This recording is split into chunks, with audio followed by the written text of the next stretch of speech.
सुमन एक विधवा थी जो अपनी बेटी गीता के साथ गांव सुंदर नगर में रहती थी। सुमन का खुद का अपना एक ढाबा था जिसमें नौकर चाकर काम किया करते थे और वह बहुत ठाट बाट से रहा करती थी। लेकिन पति को कैंसर जैसी जानलेवा बीमारी हो गई। कैंसर जैसी लंबी बीमारी में घर बार ढाबा सब बिक गया और सुमन के पति की भी बीमारी के चलते मौत हो गई। पति के मरने के बाद सुमन और उसकी बेटी ही बचे थे और वे दोनों शर्मा जी के मकान में किराए से रहने लगे और अपने ही ढाबे में जिसे रमेश सेठ ने खरीद लिया था। सुमन उसी ढाबे में बर्तन मांजने का काम करने लगी। लेकिन रमेश सेठ बहुत ही लालची और चालाकबाज इंसान था। वो कभी भी टाइम पे सुमन को उसकी पगार नहीं देता था।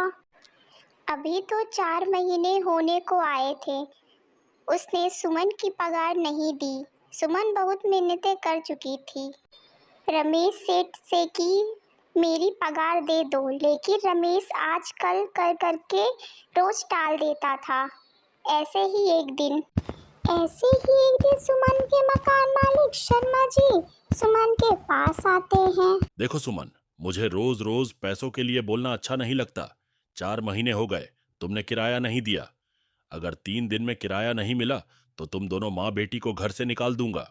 ऐसा मत करो शर्मा जी, हम माँ बेटी कहाँ जाएंगे? आप तो जानते हैं रमेश को, वो 5 महीने से पैसा नहीं दे रहा है। ठीक है, मैं समझ गया। आपकी परेशानी को देखते हुए मैं अभी भी इंतजार कर रहा था, लेकिन अब और इंतजार नहीं कर सकता। मुझे अपने घर का किराया जल्द से जल्द चाहिए, नहीं तो मैं आप दोनों को घर से निकाल दूंगा। शर्मा जी के जाने के बाद माँ, अब क्या होगा? हम लोग का सब ठीक हो जाएगा बेटा, भगवान कुछ न कुछ सोचते होंगे। सुमन जैसे ही घर से काम के लिए निकलती है, उसे रास्ते में राजू मिल गया। चाची, सुबह सुबह शर्मा जी क्यों चिल्ला रहे थे? अरे बेटा, 4 महीने से किराया नहीं दिया है, इसीलिए हो।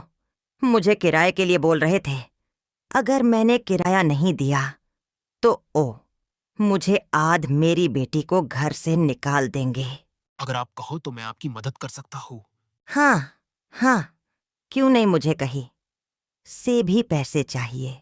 ठीक है, शाम को मिलता हूँ मैं पैसों के साथ। इतना बोलकर राजू वहां से निकल जाता है और सुमन भी वहां से ढाबे पर पहुंचती है। आओ भाभी आओ, इतनी जल्दी क्यों आ गई? सेठ, मुझे मेरे 4 महीने की पगार दे दीजिए, नहीं तो शर्मा जी मुझे अपने घर से निकाल देंगे। मैंने 4 महीने से घर का किराया नहीं भरा है। अरे भाभी जी, आप क्यों परेशान होती हैं? मैं आजकल में आपकी पगार देता हूँ।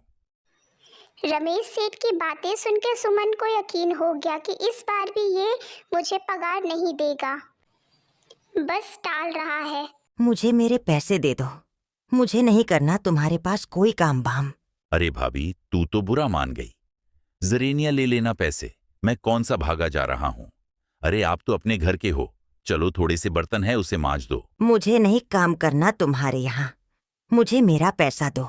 ठीक है, शाम में आकर अपना पैसा ले जाना। सुमन वहां से चली जाती है। इधर राजू धनपत सिंह से मिलकर सुमन के खेत वाली जमीन पर धनपत सिंह की नजर थी। राजू ने सुमन को 60,000 रुपए कर्ज दिलवाया। देखो भाभी, ऐसा है कि राजू ने बताया है कि आप बहुत मुसीबत में हो, तो मैंने सोचा कि तुम्हारी मदद कर दूं। मैं आपकी जमीन खरीदने को तैयार हूं। तुम्हारे खेत वाली जमीन के बदले तुम्हें 60,000 रुपए दे सकता हूं। अभी मैं कुछ बोलने की स्थिति में नहीं हूँ। मुझे कैसे भी करके मकान का किराया देना और राशन की उधारी भी देनी है। ठीक है, तो ये लो पूरे 60,000 रुपए, जमीन का कागज दे दो।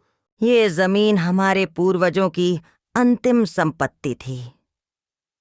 जीता के बाबूजी की बीमारी में भी मैंने इसे नहीं बेचा, लेकिन आज। सुमन भरे मन से वहां से पैसे लेकर घर चली जाती है और शर्मा जी को उनका 4 महीने का किराया देती है। ये लो शर्मा जी, आपका किराया। इन सारी मुसीबतों की वजह से सुमन का मन बहुत ही दुखी हो जाता है कि आज उसने अपनी आखिरी ज़मीन भी बेचनी पड़ी। एक शाम गांव के स्कूल के मास्टर जी सुमन के घर आते हैं। मास्टर जी को देखकर सुमन और गीता उन्हें नमस्ते करती हैं और आंगन में बैठाती हैं। सुमन मास्टर जी से कहती है, मास्टर जी, आप काफी दिन बाद घर आए। मास्टर जी बोलते हैं, अरे सुमन बहन, क्या करे, स्कूल से टाइम ही नहीं मिलता। मुझे पता चला आपने अपनी जमीन धनपत सेठ को बेच दी है। क्या आपको पता है धनपत सिंह वहां शराब की फैक्ट्री खोलने वाला है?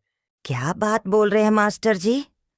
मुझे पैसों की बहुत जरूरत थी, इसीलिए मजबूरी में मुझे जमीन बेचनी पड़ी। मुझे अगर पता होता कि धनपत सेठ वह पे शराब की फैक्ट्री खोलने वाला है तो मैं उसे कभी भी अपनी जमीन नहीं देती। परंतु तुम अब करोगी क्या? कुछ सोचा है? तभी गीता मास्टर जी के लिए चाय और आलू के पराठे खाने के लिए लेकर आती है। अरे बेटी, इसकी क्या जरूरत थी? मैं तो बस यहीं हलचाल पूछने आ गया था। हम गरीबों से जो बन पड़ा वही खिलाएंगे मास्टर जी। जैसे ही मास्टर जी ने पराठे खाए, उनका मुंह खुला का खुला रह गया। अरे बेटी, इतना स्वादिष्ट आलू पराठा मैंने जीवन में अभी तक नहीं खाया।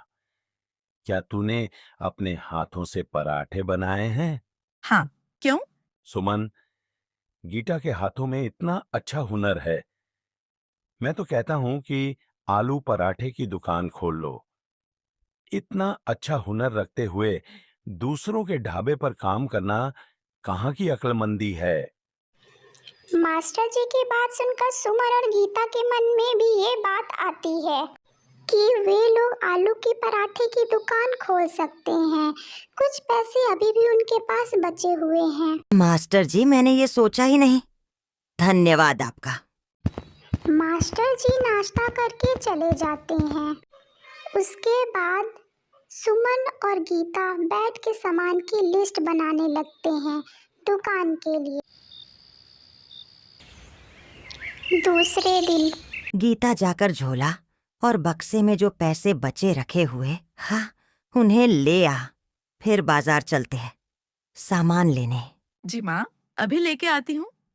पहले ये चाय पी लो और कुछ खा लो, बाजार में हमें बहुत टाइम लगेगा।